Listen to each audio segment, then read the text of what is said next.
Olá, é com renovada alegria que estamos aqui mais uma vez em nosso ambiente virtual do GEFA, Grupo Espírita Francisco de Assis, em Niterói, para mais um encontro, onde teremos oportunidade de assistir a uma palestra sobre o Evangelho de Jesus, aprimorando também os nossos conhecimentos na doutrina espírita.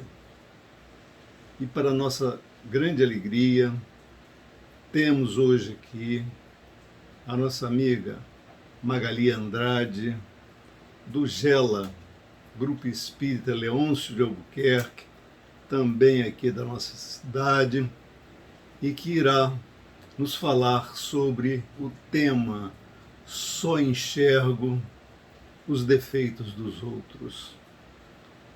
E nós vamos aproveitar toda essa chance que nós temos para nos concentrar e aproveitar bastante todos os ensinamentos que ela nos trará aqui, nos propiciando avançar cada vez mais no domínio não só da doutrina espírita, como também do Evangelho de Jesus.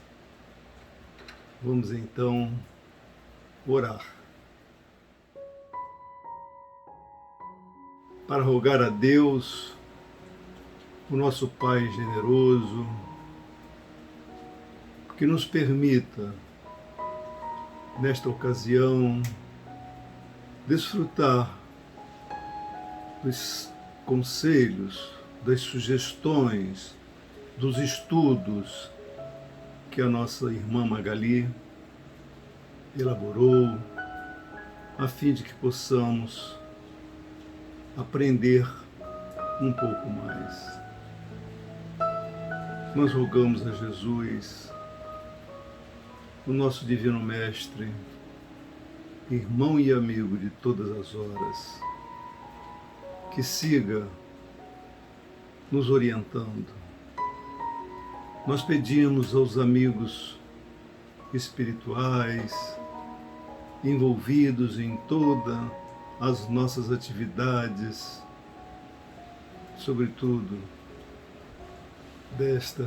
da divulgação do Evangelho de Jesus e da doutrina espírita, que possam trazer para cada um de nós, em todos os momentos de nossas vidas, o seu amparo, as suas boas inspirações. Pedimos, Pai amoroso, rogamos, Jesus amado, que nos auxiliem com os bálsamos para os nossos corpos e espíritos, que possamos nos renovar com alegria e com esperança, aumentando a chama da nossa fé, brilhante, para iluminar os árduos caminhos que todos temos enfrentado por esses dias. Que assim seja, graças a Deus.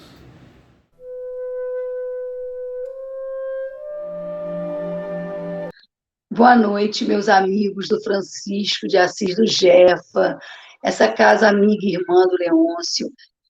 Que saudade de vocês, que vontade de abraçá-los, né? Em breve poderemos estar juntos, mas por enquanto estamos juntos nesse espaço, que é um espaço virtual, graças a Deus, né? Que temos essa oportunidade. Então nós vamos deixar que os nossos pensamentos recuem no tempo e vamos tentar visualizar, de alguma maneira, a figura do Senhor Jesus quando ditava o Sermão do Monte. A mais bela mensagem já registrada na nossa história. E ele começa o Sermão do Monte com as bem-aventuranças, né? O Sermão do Monte está contido nos capítulos 5, 6 e 7 de Mateus. Começa, depois fala, dita parábolas, ensinamentos, e ele estava falando no Sermão do Monte a respeito da ansiosa solicitude pela vida, né? Não vos inquieteis com o dia de amanhã, porque, né, o dia de amanhã cuidará de si mesmo, já basta cada dia o seu mal. A gente já ouviu falar sobre isso, né? E parece que é para hoje, né? Que foi para ontem, para hoje, e eu espero que não seja para muito amanhã, porque é um melhor ansiolítico que existe. Não vos inquieteis com o dia de amanhã. Olhai os pássaros do céu, os lírios do campo, né, que não tecem nem fiam, e nem Salomão, com toda a sua grandeza, jamais se vestiu como um deles. E Jesus fala, dando aquela mensagem de consolo, de esperança, de fé, né? O Pai Celestial cuida de nós. E ele acabara de falar exatamente sobre essa ilicitude a respeito da vida, quando ele vai começar, está lá em Mateus capítulo 7, versículos 1 a 5, ele começa a falar da questão do julgamento, né? Aquele não julgueis para não ser julgados, e vai nos dizer assim, e até mencionando hipócritas, por que que nós vemos o argueiro no olho do nosso irmão? Porque vês o argueiro no olho do vosso próximo e não vedes a trave nos vossos olhos? Por que que nós vemos o argueiro, que é um cisquinho deste tamanhinho, pequenininho, no olho do nosso próximo, e nós vemos bem, né? E não olhamos a trave, que é um pedaço de madeira deste tamanho, né, na nossa vista? Por que será que isso acontece? Nós vivemos assim numa bolha de uma grande ilusão que nós criamos em torno de nós mesmos, né? E essa ilusão, a gente acha que a vida, nesta ilusão, a vida tem que ser aquilo que eu determino que ela precisa ser, aquilo que eu espero, aquilo que eu desejo, e eu projeto isso à minha volta, achando que as pessoas têm que caber na caixinha, né? Na caixinha que nós criamos para nós, entrar aqui, né? Naquela caixinha que eu criei. Quantas vezes a gente não faz isso, né? Ah, fulano é meu amigo, mas olha, mas ele me decepcionou. E será que nós não decepcionamos os nossos amigos? Ah, mas ele errou comigo, mas será que nós não erramos com os nossos amigos?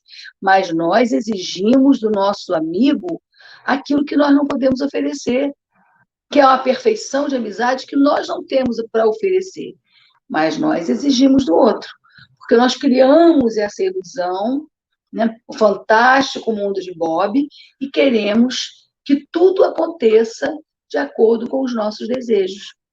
Muito comumente, nós, por exemplo, na psicoterapia, nós vemos o paciente falar assim, relatando um aborrecimento dentro de casa, né, uma decepção com alguém, com o esposo, com a esposa, com um filho, com um irmão, com um parente, ou com um amigo, ou na casa espírita. E aí, quando a pessoa acaba de relatar, eu pergunto, mas qual foi a novidade? Eu quero que você me diga qual é a novidade. Essa pessoa sempre não foi assim? Ela não foi sempre assim?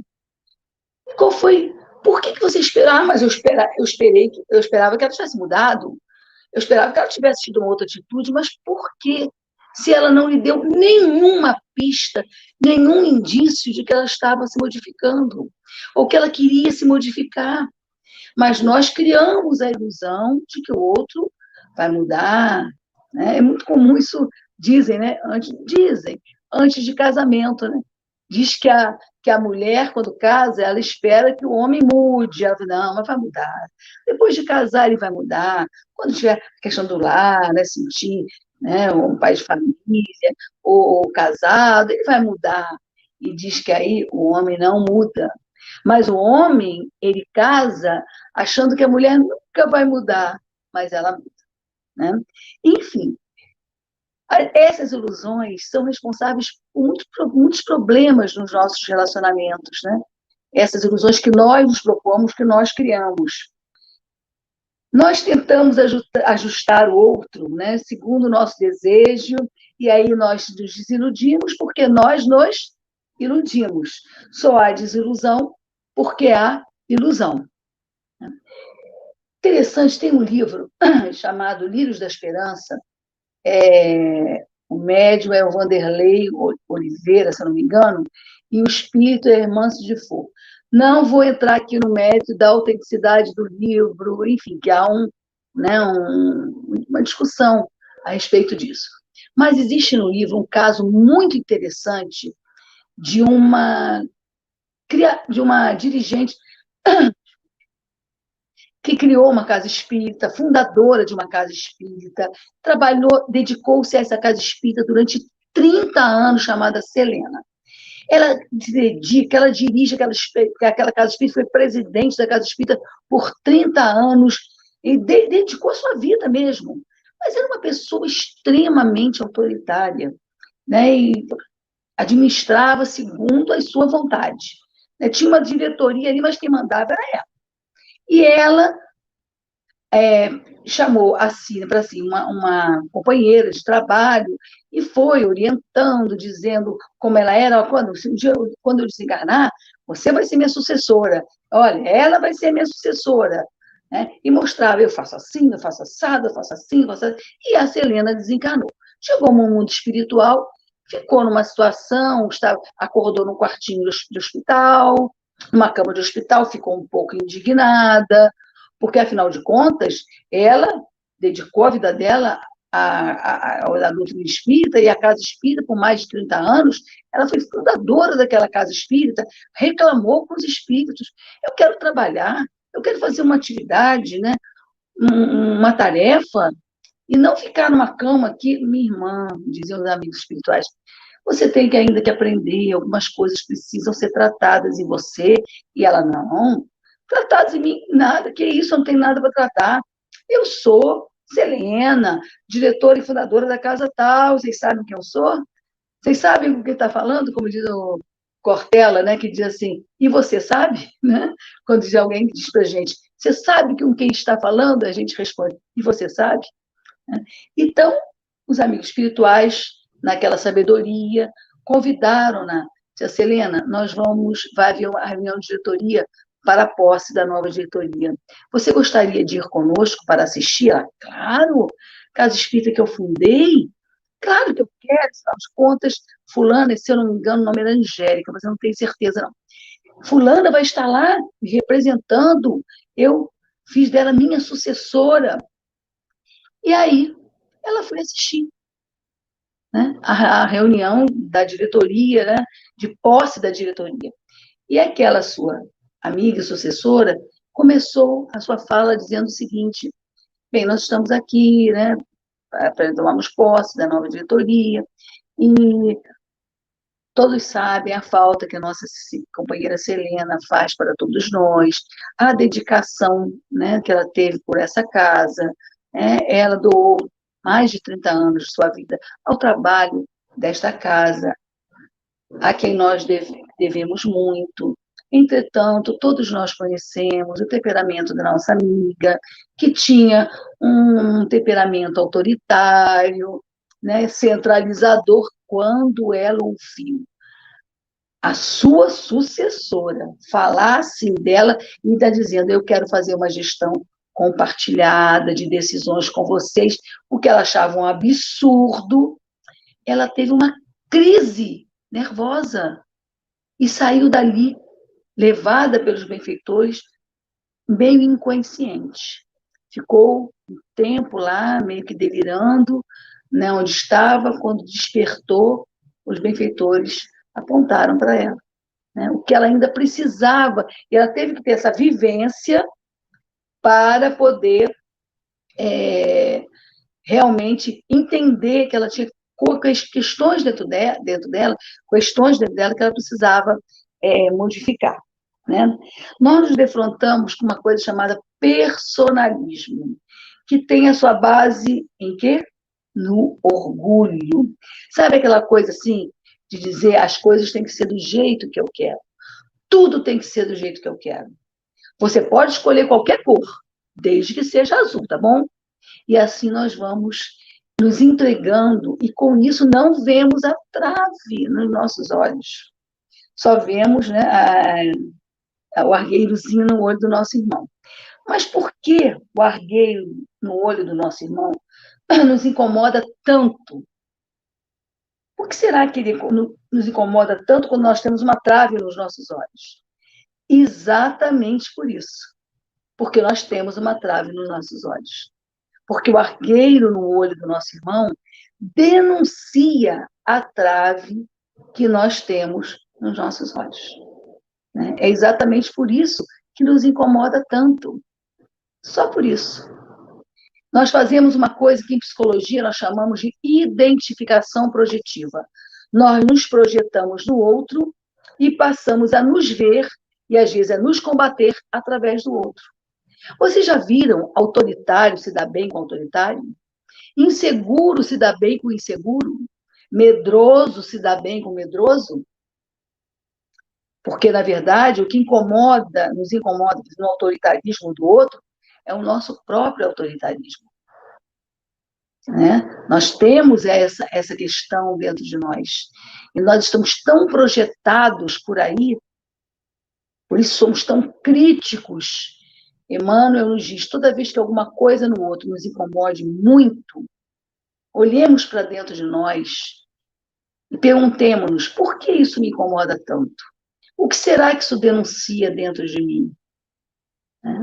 E vamos tentar achar a resposta.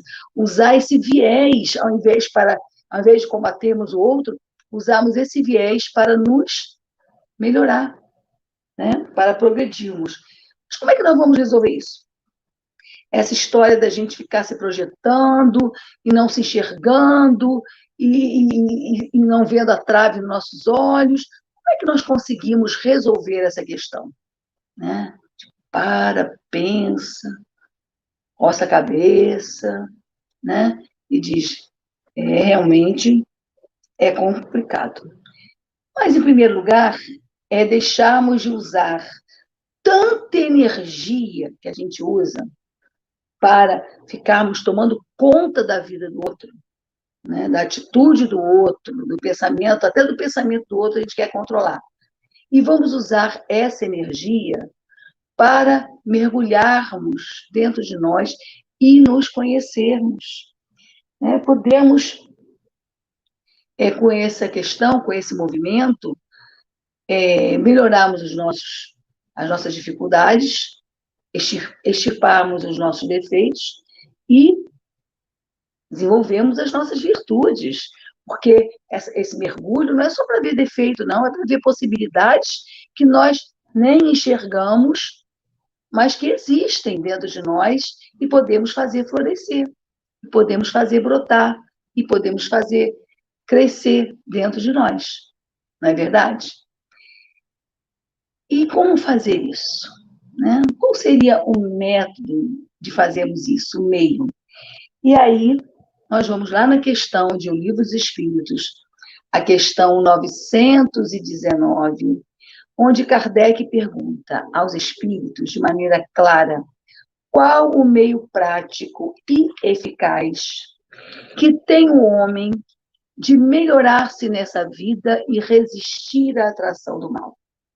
Eu adoro essa pergunta, porque eu acho essa pergunta de uma praticidade e realmente assim, um instrumento maravilhoso que nós temos para as nossas vidas, para o nosso progresso. Repetindo, 919 de O Livro dos Espíritos. Qual o meio prático e eficaz que tem um homem de melhorar-se nesta vida e resistir à atração do mal? Resposta. Um sábio da antiguidade falou disse: conhece-te a ti mesmo. Quem dita essa resposta é o nosso Santo Agostinho, que depois vai relatar como ele fazia para realizar esse processo, esse autoconhecimento. Chegava à noite, ele passava o dia, né? Revisava o dia e via no que ele tinha feito de errado contra o próximo, para poder corrigir o que ele precisava melhorar. é no processo de autoanálise. Então, não tem outro meio. E Kardec, ele pergunta qual é o meio prático, ou seja, prático que a gente possa fazer e seja eficaz, que dê certo, que tenha um homem de melhorar-se nessa vida e resistir à atração do mal, porque senão a gente não progride. Se a gente não se melhora e não resiste à atração do mal, né, livra-nos do mal, ou livrai-nos do mal, Jesus colocou no Pai Nosso o mal que habita dentro de nós, que são os nossos impulsos negativos, que são as nossas dificuldades, o nosso passado que nos arrasta para trás, passado ainda carregado de imperfeições. E resistir a essa atração, a esse homem velho que grita dentro de nós, nós não vamos progredir, nós não vamos melhorar. Quer dizer, um exemplo, desculpa, a inveja. A inveja é uma emoção muito comum, mas é muito difícil a pessoa ter coragem de dizer assim, puxa, eu me vi invejando uma pessoa, né? Quando eu me percebi, eu estava invejando, às vezes, a um filho, um pai ou uma mãe, né? A pessoa diz, nossa, como é que... Não, pais não invejam filhos, filhos não invejam pais. Isso acontece muito mais comumente do que a gente imagina. Irmãos. E se a gente não toma consciência disso, como é que a gente vai mudar? Mudar o quê se nós não tomamos consciência?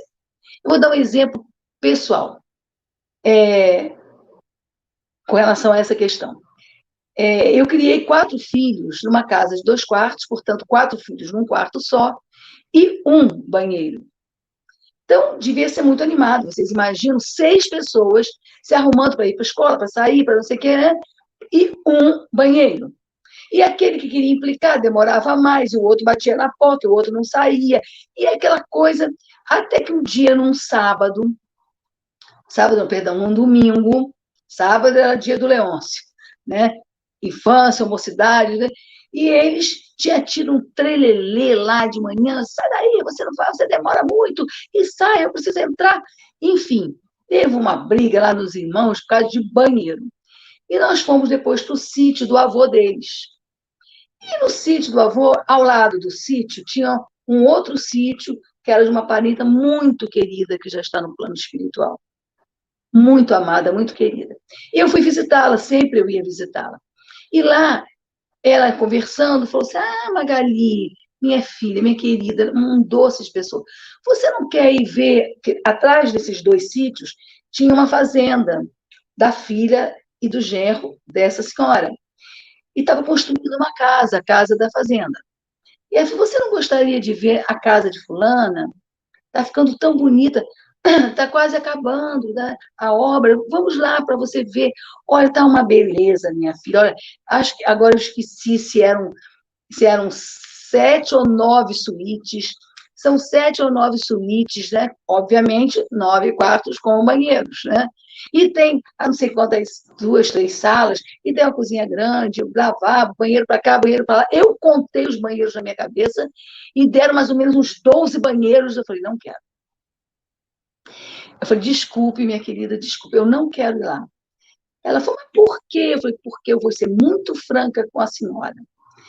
Hoje, lá em casa, teve uma briga por causa de um banheiro, uma briga tão grande, que se eu for hoje lá na casa de fulaninho, que eu amo, que foi uma pessoa, um anjo na minha vida, e eu ver esses 12 banheiros, eu não sei se eu vou conseguir não ficar com inveja. E eu não quero ter esse tipo de sentimento, ainda mais por essa criatura que é realmente um anjo, foi um anjo na minha vida. Ela é filha, eu falei, eu não sei se eu não vou conseguir ficar, eu não sei, então é melhor evitar, que é um mecanismo de defesa do ego, evitação. Então, quer dizer, eu reconheci a minha possibilidade de invejar. Não cheguei até a inveja, porque eu nem fui, né? Talvez tenha ficado com uma invejazinha só da teoria, né? Dos 12 banheiros. Mas, enfim, então, se a gente não se percebe, a gente não se olha com coragem de perceber o sentimento ou perceber a possibilidade de desenvolvê-lo, nós não podemos mudar. Vamos mudar em cima de quê? Né? Para isso, para se autoconhecer, a gente precisa muito de coragem. Às vezes a pessoa diz assim, não, mas eu sou uma pessoa honesta. Eu sou uma pessoa honesta. Será? Talvez eu seja uma pessoa honesta, não seja capaz mais de lesar ninguém materialmente, de roubar alguma coisa. Mas será que eu sou honesta com os meus sentimentos? Será que eu faço alguma coisa para realmente fazer o bem?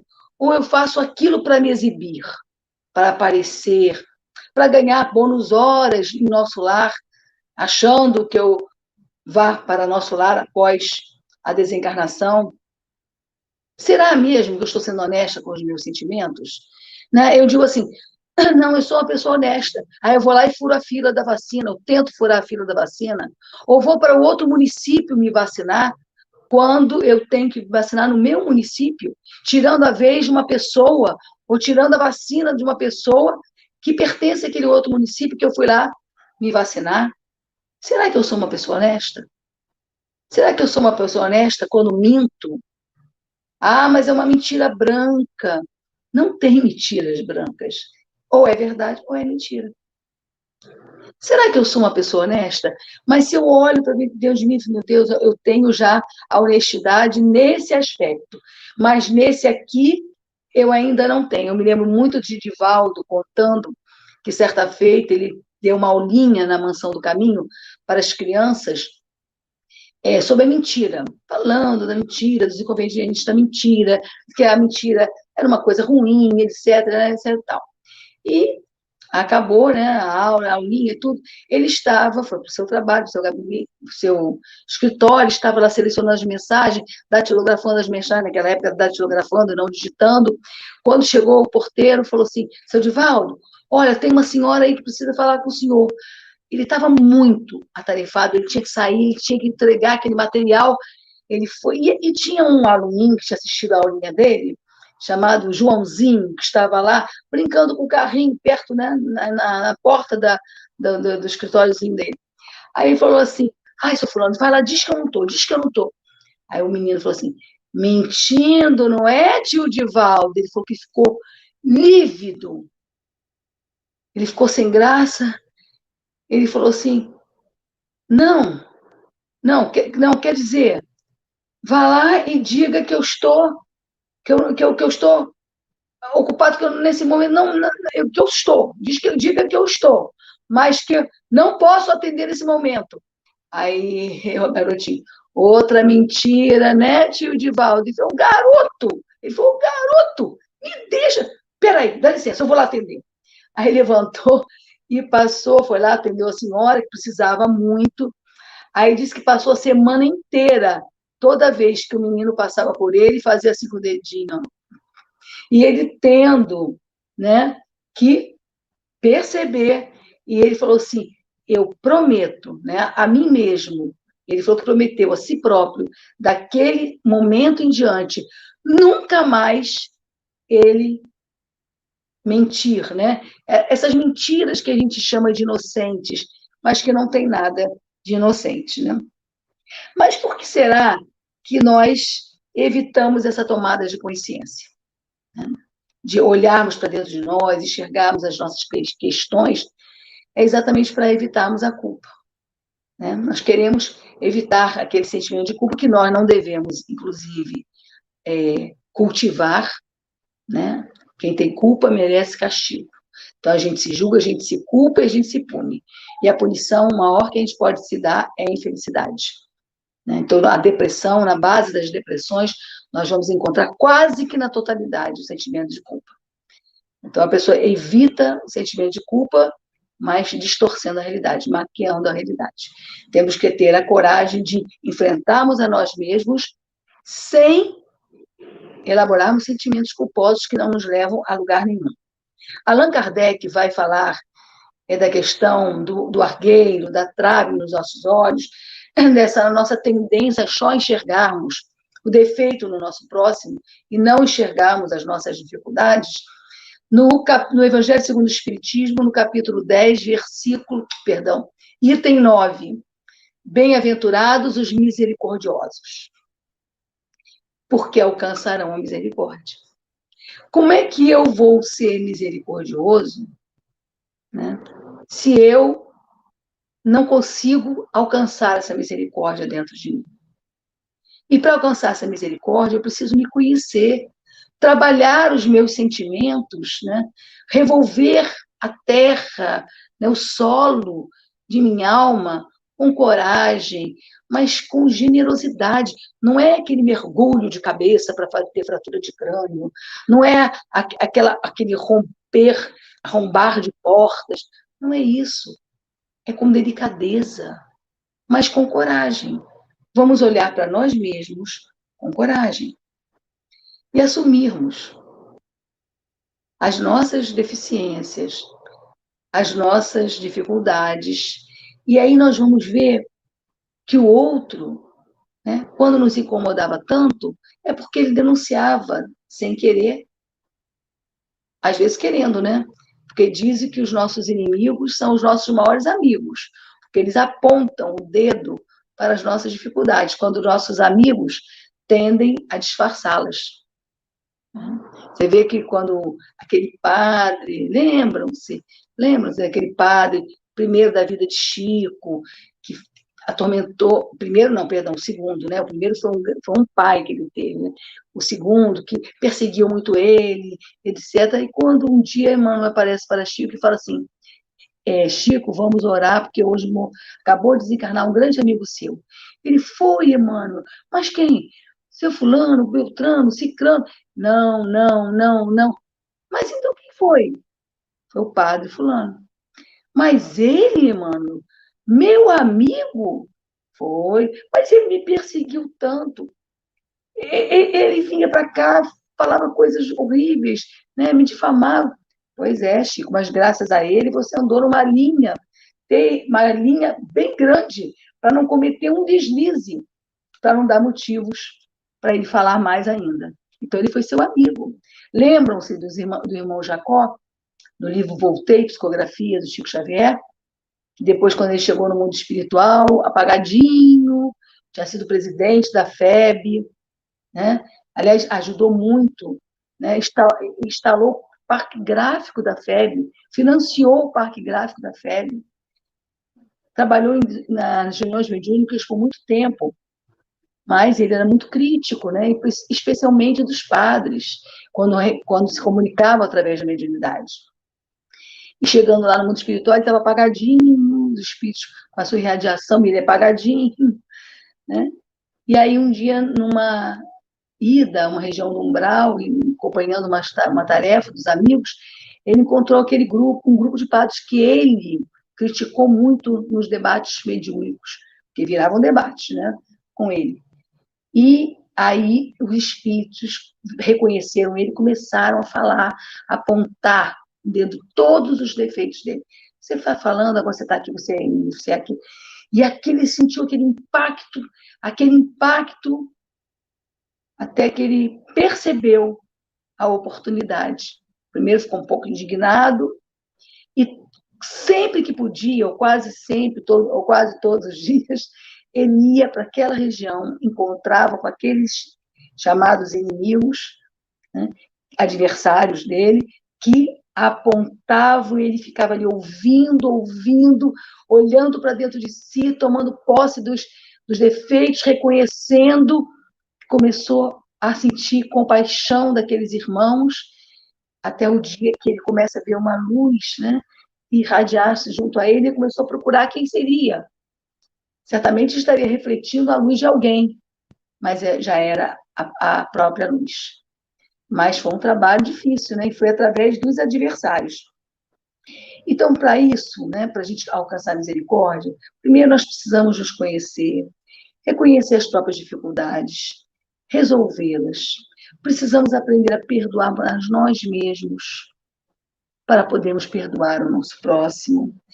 Porque aí nós teremos, assim, estaremos tirando, né, com muita, como eu falei, com muita delicadeza, sem violência, essa trave. Porque eu falo sem violência porque eu conheci uma senhora caridosíssima, uma pessoa muito querida, que já desencarnou há 22 anos, e eu tive o privilégio de participar com ela, de ter privar da sua intimidade, né, da sua vida.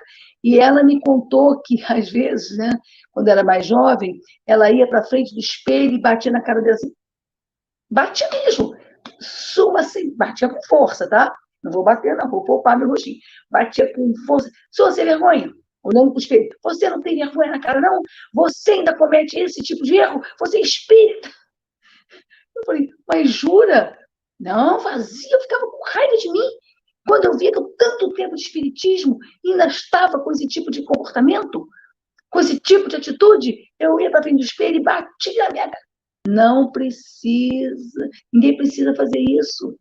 Não precisamos nos agredir, senão vamos estar repetindo aqueles atavismos, né? A gente pegava o chicote, né? E ficávamos nos chicoteando, né? Nos flagelando, era o flagelo, né? Para tirar de nós os erros, os pecados, como se isso fosse possível, através de maltratarmos o nosso corpo físico, nós fôssemos retirar de nós as deficiências. Não é assim. Nós estamos vivendo uma transição planetária, um momento de uma transição do planeta. Será que nós temos consciência? Estamos transitando para o mundo de regeneração, rumo ao mundo de regeneração. Olha o livro que saiu agora, do Manuel Flamengo de Miranda, Psicografia do Divaldo Franco. Nosso grupo de estudo de quarta-feira já começou a estudar o livro, né? No rumo do mundo de regeneração. Será que nós temos consciência de que essa é a encarnação mais importante da nossa existência como espíritos? Que neste planeta nós não teremos mais chance, ou mais chances de permanecermos se não tivermos em condições espirituais para isso? Será que nós acordamos para essa realidade? Que mais do que nunca precisamos trabalhar em nós a transformação íntima, que é nosso maior desafio, que a doutrina espírita nos propõe? Será que nós estamos vivendo como seres imortais que nós somos? Ou será que nós estamos nos deixando abater pelo medo, pela desesperança, pelo desânimo, pela descrença, inclusive? Já não cabe mais a nós espíritas esse tipo de atitude. Precisamos e devemos, mais do que nunca, trabalharmos o solo do nosso coração, melhorarmos a nós mesmos com a fé, com a confiança em Deus. E se a situação estiver muito difícil, né? Se a gente continuar muito preocupado, né, com o argueiro, com os cisquinhos, os defeitos do nosso próximo, e tivermos com dificuldade de olharmos para a trave que existe em nossos olhos aqui, nossa visão, vamos pedir ajuda. Vamos pedir ajuda aos amigos espirituais, aos bons espíritos, que essa ajuda nunca nos faltará. Vamos pedir ajuda ao Senhor Jesus, esse amigo de todas as horas, que há 2000 anos nos conclama: vinde a mim, todos vós que estáis aflitos e sobrecarregados, que eu vos aliviarei. Tomai sobre vós o meu jugo e aprendei de mim, que sou brando e humilde de coração, e tereis repouso para as vossas almas, porque leve é o meu fardo, suave é o meu jugo. Vamos orar? Senhor Jesus, agradecidos por essa oportunidade de reflexão a respeito da boa nova, dos teus ensinamentos, Senhor. Queremos te rogar a tua luz e a tua paz para o nosso planeta tão necessitado nesses momentos. Rogamos esta mesma paz, esta mesma luz para o nosso planeta e também para o nosso país, para o nosso estado, cidades, lares. Te agradecemos, Senhor, as bênçãos que tendes nos ofertado em nossas vidas, mesmo aquelas que não sabemos de imediato compreender, mas especialmente por ter nos dado, Senhor, a doutrina espírita, que tem sido o farol norteador de nossas existências. Que teu amor possa envolver a todos nós, encarnados e desencarnados, teus irmãos e humanidade, tuas ovelhas, Senhor, e confiantes na tua palavra, quando dissestes que nenhuma ovelha que o Pai houvera lhe confiado se perderia. Nós te rogamos o teu amparo e que permaneças conosco, agora e sempre, graças a Deus.